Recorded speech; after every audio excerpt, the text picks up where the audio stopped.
ngobrolin podcast, tiba-tiba tuh di YouTube ada iklan ini cara ngatur sound. Oh iya ada Iya kan? ada. Cara ngatur sound dia iklanin software audio. Itu out of nowhere, nggak tahu gimana dia tahu. Alat-alat low budget untuk podcast gitu ada. Itu makanya jadinya otomatis bener-bener algoritmanya sadis sih gue bilang zaman sekarang. Kuat sehat ya, juga saya ada Bang. Ya, gimana saya contohnya aja ya sekarang community karantin kan. Iya. Sekarang ini benar-benar kita harus filter apa yang kita lihat karena semakin sering kita lihat. Nah, kemarin yang menarik nonton nggak? Udah sempat nonton yang podcastnya Deddy Kobuzer sama Manji. Jadi sempat nonton ya, tapi belum Tadi full. belum full sih, baru belum nonton. Full. Ya paling ya hampir setengah sih nontonnya. Okay. Nah, kenapa kan sempat ada ngomongin tuh kenapa si Deddy kan nanya ke Manji kenapa sempat unfollow Ricis. Nah, kan karena si Ricisnya langsung ngomong di vlog itu ditanya kenapa Mas siapa si Manjinya unfollow. Jadi bagus banget itu pembicaraan mereka karena dibilang ternyata si Manji ini berusaha untuk unfollow banyak orang ya karena buat kenyamanan dia bersosial media. Maksudnya apa?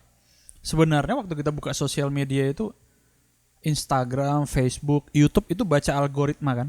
Baca algoritma apa yang kita suka. Benar. Nah, ketika dia ngelihat apa yang kita like, siapa yang kita follow, siapa yang kita komen, waktu kita klik explore, tahu kan di Instagram explore ya? Iya. Itu otomatis dia akan cari yang sesuai gitu, sesuai dengan kita. Nah, kadang-kadang makanya dia katanya coba unfollow yang karena dia maunya katanya di waktu dia pencet explore itu tentang dia kan suka musik gitu kan, tentang musik, terus dia suka nature, dia suka apa alam gitu. Dia pengen yang keluar di explore-nya itu adalah hal-hal yang seperti itu. Jadi dia pun mencoba gitu ya, mencoba untuk memfilter siapa yang dia follow. Benar. Supaya waktu dia buka sosial media tuh nggak keluarnya aneh-aneh, gitu, nggak aneh-aneh.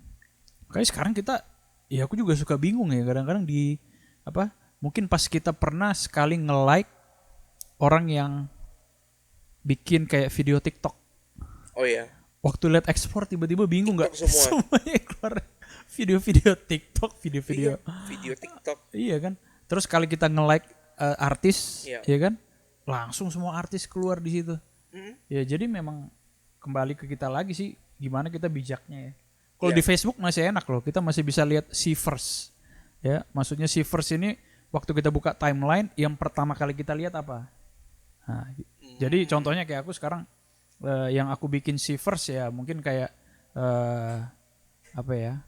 contohnya kalau sekarang kan aku di komunitas rohani, jadi mungkin yang aku lihat pertama itu ya fanpage-nya pendeta atau enggak fanpage-nya gereja gitu, atau enggak misalnya worship generations itu kan yang kayak jual-jual baju tapi dalam ayat Alkitab itu masih bisa diatur.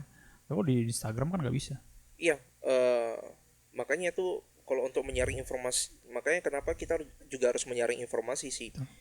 Nah, kita harus memfilter berita. Nah, kalau untuk Facebook, iya juga sama. Kalau kemarin nggak salah, aku pernah like. Nah, BTW kan aku juga suka namanya film. Oke. Maksudnya juga suka namanya tulis cerita. Ya mana tahu kalau misalnya teman-teman ya sekalian promosi mau nulis cerita apa ya, tolong lah ya. Writer ya. Nah, maksudnya tentang perfilman gitu. Tiba-tiba nanti ada iklan itu di Facebook. Yeah. Di Facebook muncul how to learn to set lighting. Yeah. Itu muncul. Nanti di bawah iklannya muncul lagi how to be a good writer. Nah, jadi tergantung sih apa yang kita like, tergantung sih apa yang kita lihat juga, bener. Nah, Instagram aku juga like pemain ada berita-berita bola gitu, aku like. Nah, begitu kita masuk ke search-nya itu, nah ke explore-nya itu keluar itu semua pemain bola, itu berita bola, terus skill-skill pemain sepak bola gitu juga ada muncul. Kebanyakan muncul di situ. Nah, berarti si sosial media ini sudah tahu dong maksudnya pergerakan algoritma kita mau arahnya kemana gitu. Jadi maksudnya mereka bisa membuka apa yang kita inginkan gitu. Iya, makanya sekarang iklan online jualan iklan online itu jauh lebih dipakai daripada iklan ini sekarang kan dari TV langsung. Dari TV kan orang nggak tahu kan siapa yang nonton itu ya, mungkin pembantu tapi nonton iklannya, nonton iklan TV misalnya. Ya kan nggak nyambung gitu. Karena pembantu namanya kalau nonton iklan TV kan dia nonton aja di TV majikannya. Nggak mungkin dia beli TV gitu. Contohnya kayak gitu lah, contoh kasarnya. Tapi maksudnya kalau iklan TV itu kan masih kasar ya. Iya. Semuanya ngelihat TV itu bikin iklan, dia nggak tahu siapa yang nonton itu sukanya apa, dia nge-like-nya apa. Tapi kalau di YouTube, waduh, gila. Kalau kamu nonton YouTube paling sering keluar iklan apa? Aku, ya karena aku memang lagi cari bahan podcast, ya paling ya podcast ya kayak berita bola juga ada. Ya paling bermunculan itu sih, sama film pendek juga. Iya. Waktu kita pas ngobrolin podcast, tiba-tiba tuh di YouTube ada iklan ini cara ngatur sound. Oh iya, ada. Cara ngatur sound, dia iklanin software audio. Itu out of nowhere, nggak tahu gimana dia tahu. Alat-alat low budget untuk podcast itu ada muncul. Gitu, makanya jadinya otomatis bener-bener ini sih, algoritmanya sadis sih gue bilang. Zaman sekarang addicted banget sama sosial media. Makanya kenapa ya kita nggak bisa terlalu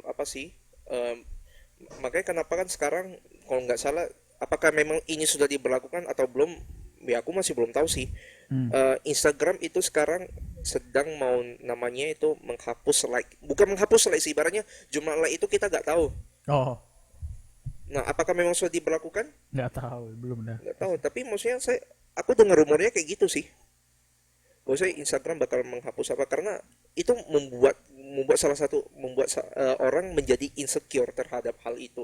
Like, kamu nggak like foto aku, udah kita nggak kawanan lah, gini gitu. Kamu nggak komen foto aku, udah lah kita nggak apa. Maksudnya like-nya dikit langsung dihapus fotonya. Maksudnya kayak pertemanan kita itu ibaratnya cuman maksudnya di scoop sosial media aja. Nah itu bahaya sih menurut aku sih. Ya karena seperti yang kita tahu ya, maksudnya ada quotes, ya bukan, ya mungkin quotes sih, mengatakan bahwasanya sosial media itu mendekatkan yang jauh, menjauhkan yang dekat. Dan yang kemarin waktu dibicarain sama Dedi sama Manji juga bagus itu. Sampai dibilang, emang kalau kita nggak follow, kan itu bukan berarti kita nggak temenan kan? Itu menarik kan? Orang ngerasa kalau kita nggak follow berarti kita nggak temenan sama dia. Iya. Padahal kan nggak harus. Nggak harus. Karena dikasih contoh tuh si Dedi sama Panji, Panji Pragiwaksono. Mereka kan punya apa ya? Punya konten yang berbeda kan? Punya konten. Jadi mereka nggak saling follow, tapi waktu ketemu yang ngobrol. Ngobrol aja gitu. Tapi kenapa sekarang orang berpikir kalau kita nggak follow dia, berarti wah nggak temenan, berarti nggak menghargai. Berarti kesimpulan standar pertemanan yang dulu sama sekarang berbeda dong, bro. Beda banget. Gitu, kalau zaman sekarang itu standarnya nggak tahu lebih tinggi atau lebih apa, tapi ibaratnya sudah ada skupnya masing-masing. Nah, maksudnya standarnya kayak gini. Kalau misalnya lu nggak follow gua di sosial media, berarti lu nggak anggap gua temen. Skupnya seperti gitu kan. yang udah berbahaya sih. Udah berbahaya. Apalagi kalau misalnya lu nggak like foto gua, berarti kita gak temenan. Nah, sementara kalau zaman dulu, yang maksudnya sebelum adanya sosial media itu, yang mana ada kayak gitu-gituan. Yang paling kalau misalnya kita temen, ya kalau lu misalnya gini, kita main bola atau gimana, ya kalau misalnya bolanya pecah, kita ganti sama-sama. Tapi kalau zaman sekarang nggak follow-followan. Nggak follow. Kalau kamu sosial media paling sering buka apa? Instagram. Lebih suka Instagram. YouTube termasuk sosial media nggak? Iya dong. Oh, termasuk ya? Termasuk. Oh iya. Bodoh aku. Ya, sering buka. Berarti apa aja? Instagram, YouTube, sama paling ya kalau misalnya ngecek tahun paling ya di WA sih. WA. Facebook nggak terlalu. Apa? Facebook kamu nggak terlalu ya? Facebook terkadang buka aja. Maksudnya kan di sana kan ada teman-temannya suka post berita dari Facebook. Biasa lebih ke Facebook sih kalau misalnya untuk dapat beritanya. Gitu, baik hoax maupun enggak. Iya. Nah, aku juga sih pasti YouTube, Instagram, Facebook, Twitter kayaknya nggak terlalu ya. Twitter nggak, bahkan aku nggak punya akun Twitter. Dulu aku punya tapi udah jarang pakai sih. Jarang. Jadi sekarang Twitter itu dibuat untuk apa sih? Untuk gimana ya? Politik kali. Menyampaikan sesuatu yang humor. Ya bisa juga, tergantung follow-nya Umur. siapa. Iya. Follow-nya siapa, karena ada juga apa follow, ya karena Twitter itu kan karena dia base-nya cuma teks doang kan. Jadi update-nya tuh cepet banget. Itu jauh lebih cepat dibandingkan sama Facebook, sama Instagram. Gitu. Karena dia cuma based on text saja. Makanya dia trendingnya tuh kan bisa ganti-ganti Iya. terus. Ya intinya lah bro, semoga coronanya cepat berakhir, beneran Ya, betul. beneran. Jadi kalau misalnya makanya ada quotes yang lucu sih. Maksudnya ada teman-teman aku juga tengok di sosial media mereka ngepost ya, aduh Tuhan 2020 semoga liburnya lebih banyak Tuhan, gini, Beneran gini ya, ya. libur? Ibarat tiba-tiba beneran liburan, Gak cuma libur, uannya di cancel. uangnya di cancel. Ibaratnya sebelum masuk tahun 2020, kayak tanggal 31 Desember biasa kan mereka make a wish untuk menuju ke Ya. 2020-nya, 2020-nya. Jadi kan banyak orang yang make a wish tuh, ya semoga liburannya makin panjang atau gimana sehingga ya bisa memanfaatkan lah liburan mau kemana gitu. Tiba-tiba datang pandemi gini, mereka komen nggak gitu juga kali. Memang Makanya benar itu. liburan, tapi liburannya kita Gak bisa ngapa-ngapain. nggak bisa ngapa-ngapain, Cuma di rumah doang. cuma di rumah doang. Yang beli tiket ke luar negeri cancel semua, Iya. Makanya, yang pada mau pulang ke Indonesia dari Filipina gak bisa. nggak bisa. Ya, anyway kita mau pulang tapi nggak bisa ya bro ya. Itu sedih banget loh. Gitu. Ya pada pengen banget makan nasi padang, ayam Makan penyet, banyak banget yang pengen gua makan. Tapi Warung ya, Indo aja sampai tutup ya. ah, Warung Indo sampai tutup. nah itu dia dilema terbesar. Makanya. Kita hadapi. Udah berapa lama nih? Nggak tahu Nggak ada sih, itu nggak? Nggak ada ya? nggak ada. Itu udah berapa lama? Aku nggak ada Kayaknya semua udah sih. hampir 40 menit lah ini. 40 menit ya, tapi nggak berasa ya, pembahasan kita ya panjang gitu. Jadi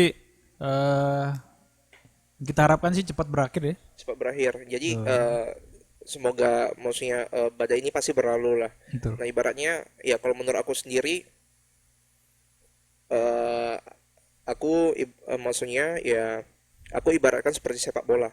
Mungkin kita berada di skor yang telak sih. Oke. Tapi kita tahu bahwasanya comeback is real. Comeback ke sini. Kita maksudnya kita bakal melakukan comeback ini. Asalkan kita mengikuti protokol dari pemerintah dan kita juga nggak ngeyel. Dan kita juga berharap sih buat teman-teman diaspora Indonesia yang berada di Filipina itu ya mungkin jangan terlalu banyak keluar, stay aja di rumah. Kalau misalnya gak ada kegiatan yang terlalu penting atau mendesak, ya jangan di luar, di Iya. rumah aja. Iya. Karena kita tahu bahwasannya ketika kita mengikuti peraturan pemerintah, protokol pemerintah, kita pasti menang gitu. Ibaratnya ya mungkin kalau misalnya dalam film coy, aduh aku aja nonton film penjara coy.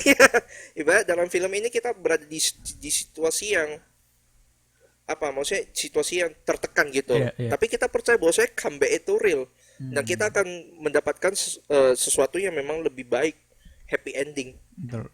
di akhirnya. Dan aku lihat tadi satu quote dari petingginya, kalau nggak salah dari Ghana di Afrika. Iya. Itu bagus banget, dibilang kita tahu gimana caranya membangkitkan kembali ekonomi. Kan kita tahu nih ekonomi hancur banget. Tapi dibilang kita nggak tahu gimana cara membangkitkan orang. Jadi istilahnya mungkin yang petingginya Ghana ini bilang, ya udah lebih baik, mungkin dia lebih ke pro lockdown kali ya. Iya. Dia lebih baik tutup dulu ya, di lockdown, dan ya udah biarin lah ekonomi hancur-hancuran. Ya, tapi Itu urusan kedua ya berarti ya. iya mungkin ya kan, mungkin maksudnya gitu. Tapi setelah udah baik semuanya, ekonomi bisa bangkit lagi. Masih bisa ya istilahnya kayak kita bisa nyari uang tuh bisa dicari, tapi kalau udah sakit mau gimana kan? Jadi ya kita sebagai orang awam ya di sini ya. Iya. Kita mungkin kalau dalam kesehatan enggak, dalam dunia pemerintahan juga enggak. Iya. Kita di sini hanya sebagai netizen. Netizen, Kalau di sini karena kita di Makati namanya Makatizen. Makatizen. Ya pertama kita berharap COVID bisa selesai. Kedua kita ya tetap dukung terus doa buat apa ya, buat frontliners ya, buat setiap orang yang bagian kesehatan ya. Bagian kesehatan, terus anggota kepolisian, ya kepolisian, pemerintahan, pejuang jalanan yang mengantarkan makanan untuk kita juga. betul. Kok gak ada mereka kelaparan kita, bro. Sama orang yang bekerja di perbankan, sama kasir, terima kasih. Iya, betul. Kasir supermarket. Kalau nggak ada kalian, kita nggak bisa belanja, bro. Bisa chaos nanti semua Bisa orang chaos. ngambil. Iya. Gimana lagi? Oke lah, kita Nanti- tutup aja, dan mungkin nanti Oke, kedepannya nanti jadi kita buat ini lebih apa lagi pertama ya. kalinya ya kita bikin podcast ngopi ya tadi ya. Ngopi. Gitu ya. Ngobrolin yang penting. Penting Ngobrolin nggak yang penting, itu tergantung Anda. Buat teman-teman yang ada topik yang penting harus dibicarain, bisa mungkin di komen di bawah ya. Komen di bawah ya. Apalagi nih yang perlu dibicarain, Di bawah. yang penting. Bukan sini. Yang penting dibicarain, jadi mungkin nanti kita bisa bicarain lagi sama-sama di podcast selanjutnya. Oke. Oke, bye-bye. Bye-bye. See ya. Hadiah juga saya ada yang gimana saya Contohnya aja ya sekarang community karantin kan.